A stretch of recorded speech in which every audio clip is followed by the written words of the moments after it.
So hello and welcome to another episode of Topline Talks, a Mackie Myers podcast hosted by me, Owen Myers. Me, Ryan Cook. The aim of Topline Talks is to bring you inspiring stories from a variety of guests across different industries, bringing you career insights, sector insights, and a few tips along the way. Today, we're delighted to be joined by Danny Rose, who's Finance Director of Oxehealth, who are a very successful Oxford University BioTech spinout. And he's here to tell us a little bit about his career, the job that he's doing, the sector, and a few things in between. So, Danny, thank you ever so much for joining us. Yeah, thanks for having me. I think inspirational might be overselling it, but I'll do my best. Lean into it. Okay, Definitely. So, look, just to kick off for viewers and listeners, can you just give us a brief overview as to, I guess, who you are, bit into your background and the job that you're doing at the moment? Yeah, sure. So I trained in practice as an auditor before moving into industry, sort of not long after qualifying. Currently the finance director at Oxehealth, been here for just over 4 years. Joined as head of finance, and our current CFO is on the way out of the business. So I've been lucky enough to be given the opportunity to lead the finance function as a whole and take that step up to being number one in finance, which is equally exciting and daunting. Amazing. Well, congratulations. Thanks. Yeah. So, I mean, you know, whenever anyone gets a promotion, generally they're probably not ready for it, right? But that's the whole point. It's sort of challenging and moving forward. So every new role I've taken is because I want to do something a bit different. I think if I was ever in the market for a new role, I wouldn't be looking to do something where I can tick off everything in the box, say, right, I've done that, I can do that. I want at least sort of a third to a quarter to be new stuff. And very much that's going to be the case in this role as well. you've had a really fascinating journey because, you know, and again, clearly having broken the ceiling now and being number one in finance is superb. And we'll come on to that because it's really interesting to see how that's come about. But thinking back to when you left Kingston Smith and moved off and into a number of large multinationals, and then as your career's gone on, you've moved into much smaller, more nimble organisations. So talk us through a little bit some of that experience, having worked in some of those larger, more established organisations and transitioning into different ownership models and structures and sizes. Yeah, so I was really, really lucky actually, because when I left Kingston Smith, I moved to what was then Cable and Wireless, and within about 6 months of joining Cable and Wireless, they were bought out by Vodafone. So Okay. I went from being in a decent sized business with a decent finance team to moving to a much bigger international business with a huge finance team, and therefore just having a wealth of opportunities. And it really allowed me to really get a really good understanding early on of what good looks like in terms of these roles, and what a good P2P function looks like, what AR looks like, FP&A, all those sorts of things. So being in these bigger teams with people who've done these things for a long time and know what good looks like, you get a feeling for what it is that those roles are actually doing. And rather than ticking the box and feeling this is what FP&A does or this is what business partnering does, you get a feel for what it is practically. So that was I've been really, really lucky that I've had a lot of really interesting roles across different parts of the business. What I found in bigger businesses is, by its very nature, you are a smaller part of a bigger machine. So therefore, your impact on what you control and what you can deliver is, by its very nature, just limited a little bit more. So I really wanted to have the opportunity to go into a smaller business where I could take what I'd learned both in practice and then in Vodafone and Microsoft and other businesses, and try and help smaller businesses that want to aspire to get to a really strong position from a finance perspective and take those learnings and move into it. And it's been interesting. It's been fun. I think I listened to a podcast a couple of years ago that was titled, So You Want to Work in a Startup, and the whole thing of what you think working in a startup looks like versus what it actually is sometimes. I love it. I really, really enjoy it. There's, as I mentioned earlier, I've only ever moved roles to get a new challenge, and no week is the same. In the 4 years I've been at Oxehealth, it's been something new and interesting every time, and it puts you outside of your comfort zone, and you have that whole sort of question of, do I know what I'm doing? Am I doing this right? But ultimately, the best way to learn is by doing, and I tend to find you learn more by getting things wrong than by being told how to do something correctly. And obviously, you want to make sure you try and get everything as right as possible. Sure. But you certainly learn quite quickly being chucked in at the deep end. I think you probably relate to that. Absolutely. You're not going to learn anything by doing nothing. No, exactly. That's true. Yeah. Yeah. So, yeah. And was there significant differences? So, because Microsoft, Vodafone, then into PE, Yes. Yeah. and then latterly into startup scale. Was it helpful going through those? Because I mean, that is if you had a playbook, that's the way to do it, isn't it? In some ways, large multinational listed environment, PE, and then startup scale up, privately owned. Have you seen marked differences? It's funny actually, because when I was leaving Microsoft, I wanted to do the role I was doing at Oxehealth. So that I was going for like a head of finance FCE type role in a startup scale up. And with hindsight, I was so lucky I didn't go from Microsoft into the role I was doing, because there was so much stuff I didn't realize I didn't know. And obviously, like I say, I'm always going to take a role with new challenges and new experiences and try and grow. But actually having that stepping stone between the two of a smaller than Microsoft but bigger than Oxehealth, like PE-backed business, which that in between step allowed me to really, like, I'd been on the other side of the fence from an audit perspective, but I'd never run an audit before because I wasn't in the teams that would do the audit at Vodafone or Microsoft. Similarly, practical things from a treasury perspective. Yeah. I was aware of how treasury worked, but I'd never been at the hard end of doing that stuff. And also dealing directly with shareholders, investors, those sorts of people, banks and the like. I'd never had that experience. And so if I'd have jumped from now having none of that to doing all the stuff I was doing at Oxehealth originally, that probably would have been too much. And hindsight's a wonderful thing here. Like, my role at Nationwide didn't turn out to be what I thought it was going to be, but I would not change having done that role, because the experience and also the people I was able to learn from in that business was just fantastic. I have to say, I've only just thought this. They all do totally different things as well, don't they? I mean, you've really touched a lot of different. Yeah, and it's funny because I very much got into finance by accident. It was not, I wasn't leaving university going, right, I'm going to go and do this thing. It happened. What did you want to do? Sorry. Well, so I didn't really know. Okay. If I'm being completely honest, what I would have loved to have done. So I studied physics at university, and we had we did a module in the final year about medical physics, and there was a great teacher, a lecturer, who taught us all about cancer treatment and planning, and how, like, with a physics background, you could go in and do that.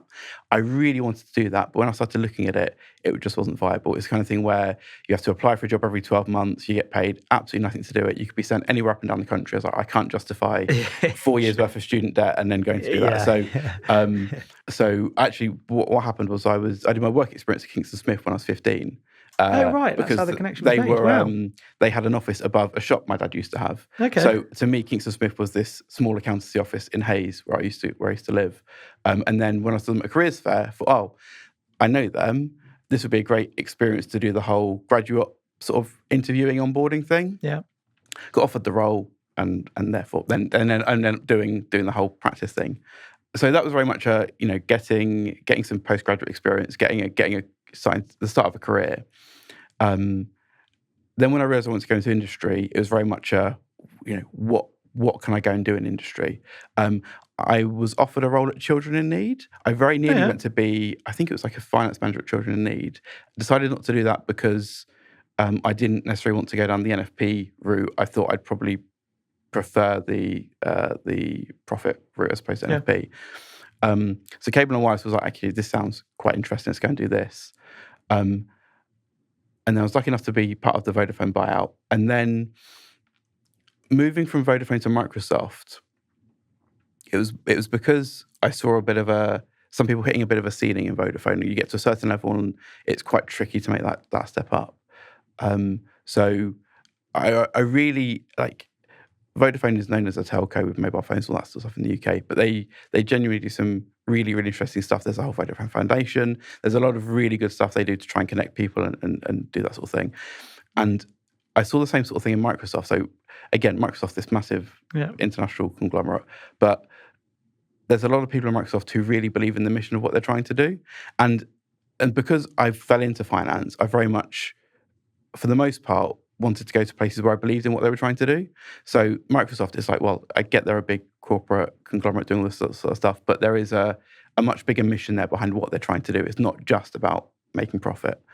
The move to Nationwide was more of a tactical decision from my perspective to get the right experience. Oxehealth was very much the minute I started speaking to Tom and the team about the role, I drank the Kool-Aid from the minute I was there. You can do finance wherever you want to do finance. You can work at a big multinational, you can work at wherever.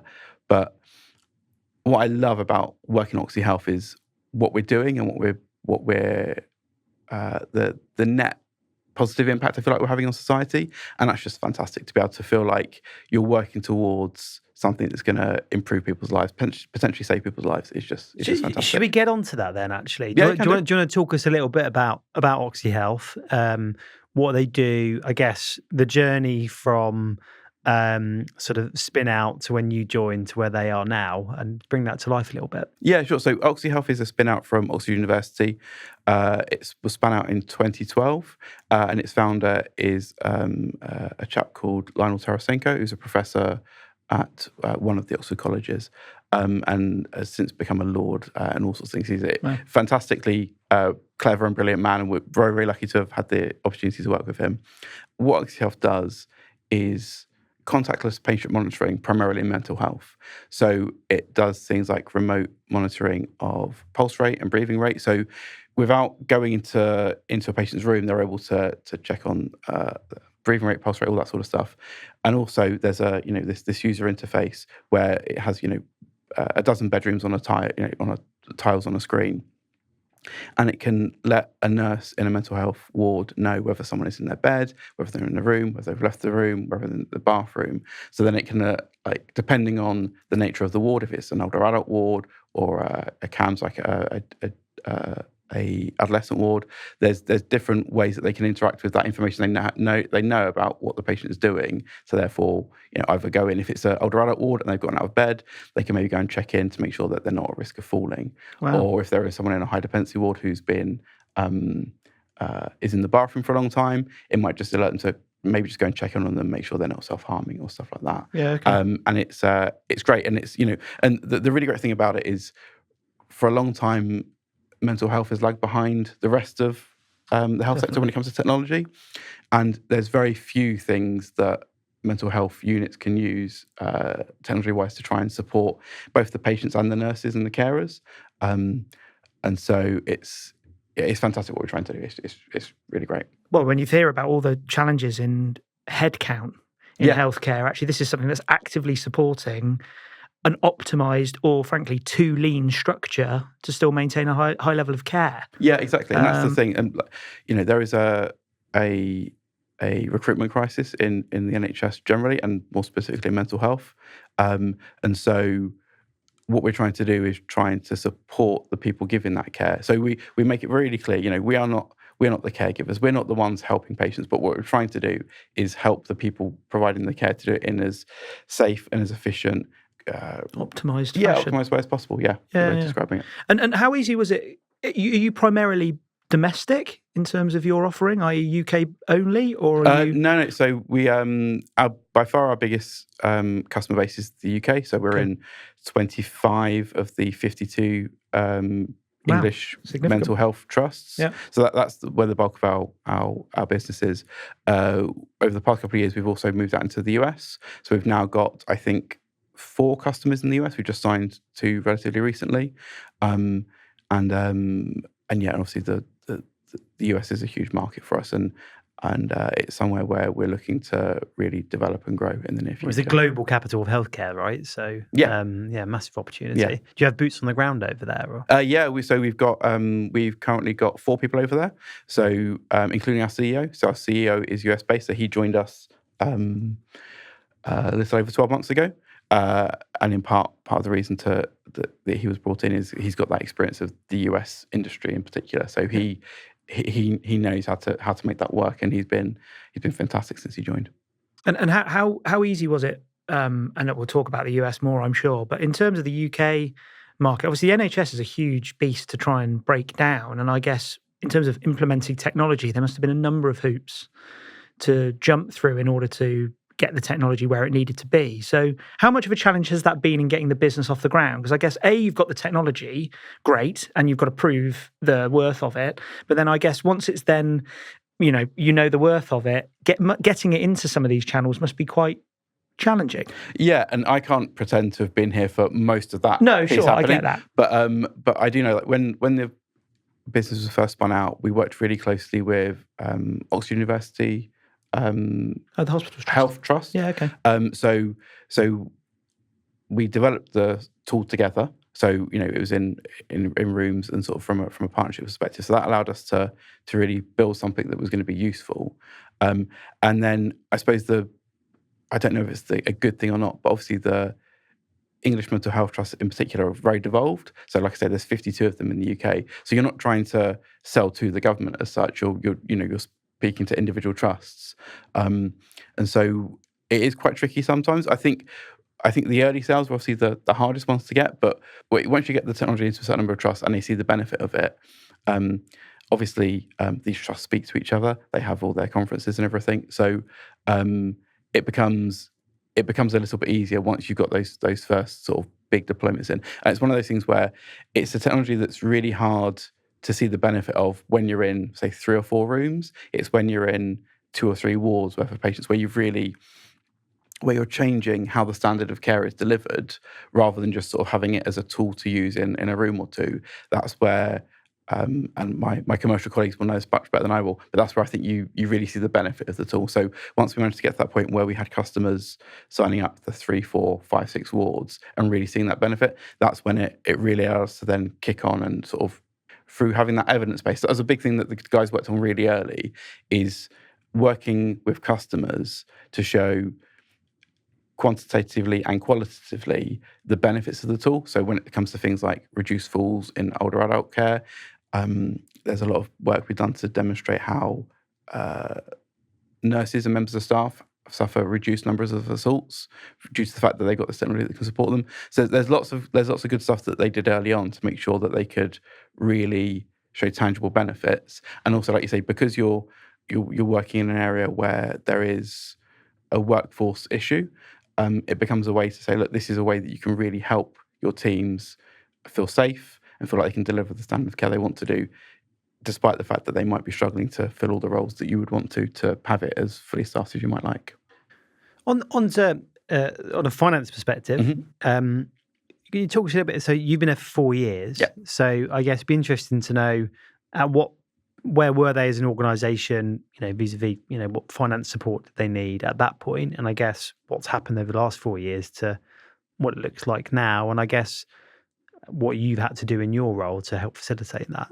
Yeah, so when I joined, I was the second full-time finance hire. So we had a COO whose role was also CFO, and back when I joined, we had a COO/CFO, an external bookkeeper and an external firm of accountants. And the bookkeeper would do 2-3 days a week of just keeping the numbers ticking over.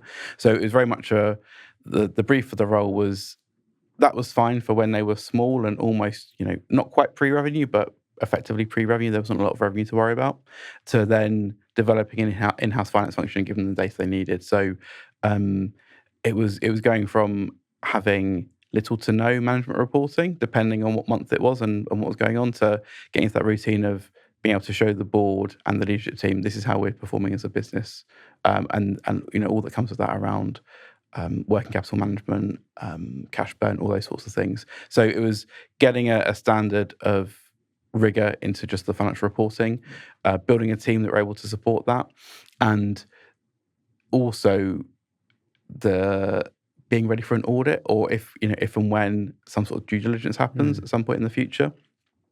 And that audit happened a lot quicker than I was expecting. So I was glad that we managed to get onto the numbers quite quickly and get our arms around making sure that worked. And I'm assuming it was quite a diverse investor group, was it? Yeah-ish. When I joined, there were 2 significant shareholders. And then there was quite a long tail of like EIS investors and small private investors. So for the most part, there's 3 investors that we deal with most significantly, because there's now 3 that own a decent proportion of the company, and the rest, like I say, are small individual investors for the most part, and a few institutions. Then, like for example, we were spun out with support of Oxford Hospital, so the hospital trust is a small shareholder. So it is quite diverse, but also, for the most part, quite quiet. A lot of them are just sort of happy to do what they're doing, and Yeah. we do what we need to do. It's the three big ones that are A bit the different ones. from private equity then. Yes, yeah, and it's and that was interesting. That whole private equity experience, I didn't really understand how it worked from the outside. Being on the inside, you learn quite quickly how those things work in practice. Main thing, biggest thing? From a private equity perspective, the thing that I didn't appreciate till I was in it was how the deals are structured and the whole hold co, quite often loan notes, all that sort of stuff that goes around with it, and typically it comes with a bank financing as well. Just that whole piece was. You hear stories about how the Glazers bought Man United and didn't take on any debt themselves, all that sort of stuff. Hiss. You don't understand how that can physically work. But then, by being on the inside of it, you see the mechanics of how that works, and then ultimately, PE houses are expecting a return of X within Y number of years, and how that's their model and that's how they work. And seeing the dynamics that can drive was interesting. With we often talk about, especially in spin-outs, is there an obvious point where you sort of know you've reached the inflection point to then say move on to the next hire or look at a new territory? Or because you talk about the whole thing about having everything outsourced and the part-time bookkeeper and a firm supporting. When you're actively planning, is that something you're earmarking as, right, nice to have would be a hire or a new ERP at this point? Or actually is it much more reactive because you're so reliant on all the rest of the organisation that's, developing the technology, supporting the relationships with new providers? I would say it's probably there's the aspirational short to medium, long-term plan of where you want to get to. Sure. And then ultimately it comes down to my experience from a startup perspective. You've got an investment envelope you need to work within. Yeah. And the quicker you grow the top line, the bigger that envelope becomes. And ultimately it is a bit of being proactive in the sense of knowing what you want to do and how you want to do it, and then reactive in terms of going on and doing it when the opportunity arises. Okay. So when I joined, we had really lofty growth aspirations, and the expectation was, we'd hopefully be even bigger than we are now from an international perspective, so that we would have a finance team in the US potentially, and a UK finance team, and then an overall group CFO.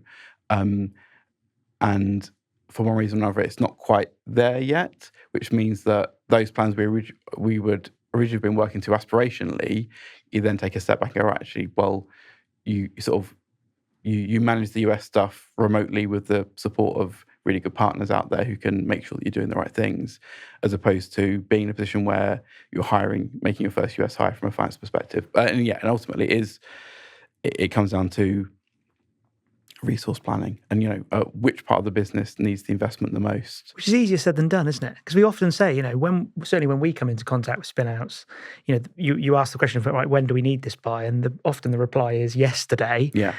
And actually we've covered it in previous episodes where it's difficult not to do that because you're trying to operate such a lean and optimized structure at one time. It's almost, at the point of which it's glaringly obvious, you can then go for it because you're waiting for the business to get to that next step of financial health, I guess. Yeah, and I would say every team at Oxehealth are running lean. And I think every team at Oxehealth would probably like another 2 or 3 people in their team, because there's, we are, as a business, we're very, very close to that inflection point of being profitable, which would be great. So that means, your future's in your own hands. When you're going out to investors to fundraise, it's because you have a story around what you want to use the money for, as opposed to extending out your cash runway.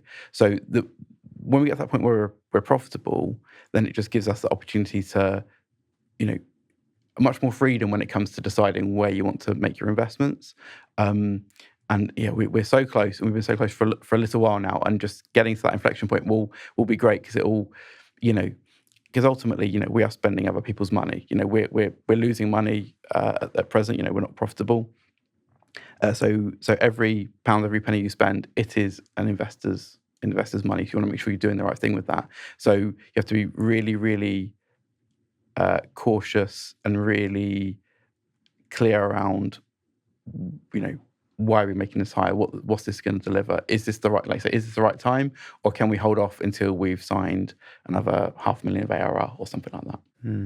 And what's so about to sort of develop into the number one in finance? I guess what's on the sort of to-do list if you're looking ahead over the next 12 to 24 months. Yeah, it's interesting. So there's going to be... You can't blame it on the old head of finance, by the way. So There's none of that. So so true. So I was really lucky in the sense that one of the final things we completed before Tom, our CFO, sort of decided to move on, was we got a decent sized fundraiser away, which means from a cash flow perspective and from a burn perspective, there's no immediate need to go out and do fundraising. So that's great. So we can really focus on, I think from us, it's really focusing on pushing through that inflection point and getting to that point where we are self-sustaining. We can show current investors and potential new investors that we're growing, we're on that path to profitability, and that whatever money you do invest, it's because we're going to do X, Y, and Z with it. It's not just to extend things out. So from our perspective, it means really delivering on sort of some more growth in the UK, delivering on the US, getting to that point where, having 1 or 2 customers is great. You want to get to the point where you're in 5, 10 customer territory, because then you become a much more marketable proposition in the US. And it reduces risk. Yeah, and big equity houses would then be, okay, fine, we can, once you get past a few ARR numbers and a few customer numbers in the US, that's when it becomes a much more investable business. And therefore, you're not, it's less speculative, and like you say, there's a lot less risk when you've been able to demonstrate you can do that. So it's really focusing on that execution with a view that, depending on where we are in 6, 12, 18 months, it might be time to then look at doing another raise, which could involve bringing some new, bigger investors in, free up some liquidity for potential sort of partners who've been with us for a long time to potentially recognise, a bit of a gain potentially. So it's building on the great work we've done so far to get us to that point where we are a grown-up business and we're going out for new investment because we want to, as opposed to because we need to. Yeah.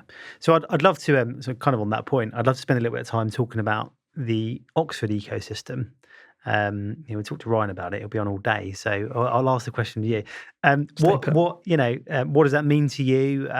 What's your experience been of being part of that kind of community and its role in, I guess, UK, innovation? It's funny because I moved to Oxfordshire about 10 years ago, and when I did, I was like, oh, there's a great opportunity, because I'm just down there from Milton Park, and there's all the science parks around Oxford. It's a great opportunity to get into that space. And I didn't appreciate just how big it was until I got here, and how many jobs places like Milton Park or Oxford Science Park actually bring to the area, and the great talent they can bring to the area. One of the things I found tricky, and I'm not sure if it's because we're in, because of the investors we have or our background, in terms of the community, it's been really hard to develop a network in that sense. So sort of, and I don't know, it's probably more on me than it is on the ecosystem, I would say. But whereas before, most of my network are either current RX practice or sort of in bigger industry, and fewer and fewer of them are sort of in that the same space that I'm at. And this is a bit that is really tricky sometimes, because our CFO Tom for a while had a network of CFOs from the IP group, but by its very nature, like that was maybe a dozen CFOs. A number of them have moved on. Yep. Some of the businesses don't exist anymore because of the nature of how that stuff works. So that even his network of CFOs in the space was getting smaller, and it was hard to find a natural way to expand that network. And just moving into the US was really tricky, because you don't really know what you're doing, and not having a peer group who you could speak to who've got that experience made it a lot trickier.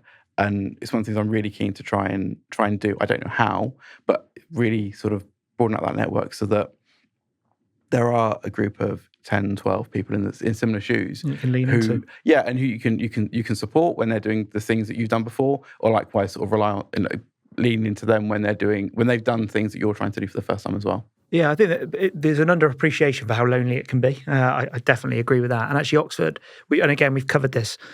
The Oxford ecosystem, when you look at it from an outsider's point of view, is quite closed. There are loads of networking groups, and I know we've talked about this before.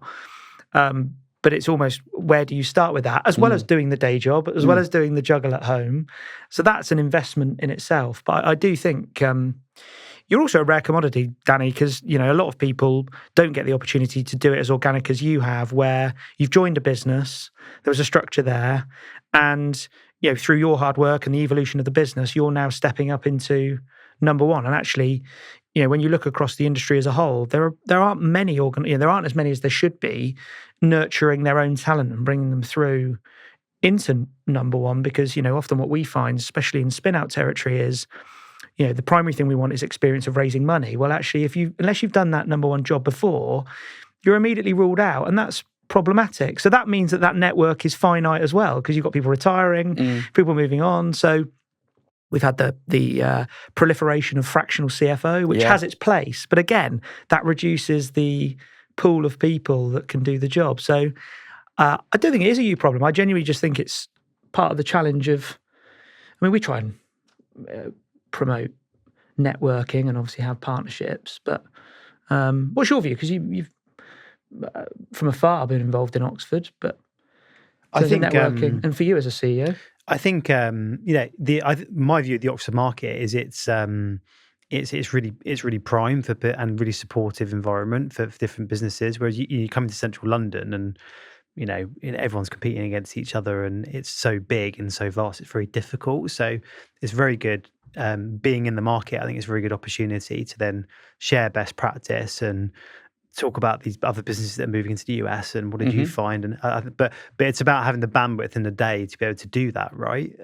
Which can often be the main challenge. Time poor and running lean teams and and all the rest of it. So it's about dedicating, commercially carving out time and thinking that is a valuable use of my time. And I think to a certain extent as well, the fact that I've until recently been part of the finance team as opposed to the CEO or the CFO. So I think our previous CEO, I think had a really great network in Oxford. And I think if you're a founder or a CEO of a spinout, I think I get the impression that's where that whole they're sort getting of knocked Oxford, on all the time as well, Oxford aren't they? ecosystem is a lot better because that's you're probably a university spinout, or you've got and that network I think is almost ready built, and there's a lot of people in the same sort of shoes. Yeah. And I think even if you're like number one in finance, is probably a little bit easier. I think what I probably found a bit trickier is not being the face of Oxehealth, not being the founder, the CEO. It's finding that right level of network, I suppose, is the bit that I'm getting at, and sort of the more operationally sort of focused side of things. Who did you talk to about America? Because you were in America prior to current CEO, right? Yes, yeah. So the US entity was set up just before I joined. Okay. And it's been really hard. Really? It's just working out, what good looks like. And my predecessor set up an arrangement with a UK-based company to support with getting a US payroll set up, getting a US company set up, which hasn't worked out. It's been okay, but there's been pluses and minuses to it. When it came to bringing in the US CEO, we just needed to freshen that up a little bit. So he brought some of his experience of what can work well there, and then it's trying to get a network of legal advisors, tax advisors, all that sort of stuff. And a lot of it came from him. Like until then, we were getting by and making do, and now that we're getting to a size where it becomes more material, then we really leaned on that. And do you think you'll scale? Because there's the whole technology and sort of external third-party support that I think is far greater in need in the US than it is probably in the UK. Again, do you have a feel on when that America expansion goes from 4 to, because it's such a huge market, from a footprint point of view, is there a North Star where you go, actually, that's when we really double down our efforts in the US? Yeah, and I think it comes down, with the US, I think it comes down to the investment following the growth. Yeah, okay. So that profitability bit again. Yeah, and the US is less about profitability as such, but more sort of as we get more and more customers, just by virtue of the fact that you're going to support them all, you need that additional resource. Yeah. So it's actually one of the things we're going to be planning for later this year is actually what are the points at which because at the moment we've got 2 customers in Colorado, we've got one that's just signed in Louisiana, and another elsewhere in the US. And the problem is that you've got such a big geographical expanse that you almost need a team in every state, or every state you're operating in. But if you've only got one customer who's worth £100,000 a year, it's very hard to have a team of 3 or 4 people supporting them. So it's going to take a lot of really clever work by the teams who sort of manage that sort of stuff to work out what's the optimum way of supporting these customers that are so geographically disparate, and that mixture of in-house versus external support. It's also not geographical, is it? But it's 50 countries. Yeah, it's not one massive. big country. So you have to operate in a different way. You need a different legal framework and, tax and compliance. Well, and yeah, all the rest exactly. of And it. that's So- the thing. Like every time we're signing a new contract with a customer in a new state, and it's not even just in a new state. Sometimes the sales tax will vary from county to county. So it's mind-blowing. the compliance that goes with just making sure that you're doing the right thing is just huge. And it's it's a nice challenge. It's a good problem to have. 100%. When you're selling to new customers and new territories and geographies. Yeah. But it does mean that you are,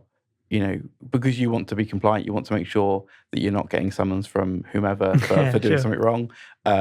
It just means you just need to, and that's where having those partnerships are really important. So having a really good tax partner, having a really good compliance partner, all that sort of stuff is, and that's the bit that it would be fantastic if there was someone I could have leaned on 18 months ago to try and get that set up as opposed to having to be a bit more reactive as we got the customers. Well, on board. we're going on the journey together, so maybe we can go offline and swap some war stories. So yeah. Look, can we talk about culture? Because obviously you've seen some very well-established cultures at the likes of Vodafone and Microsoft. But I guess, thinking about Oxehealth, it's not difficult to buy into the proposition of what you're doing. And I think, more so now, it's very loud, the noise around mental health support and provision in the UK particularly.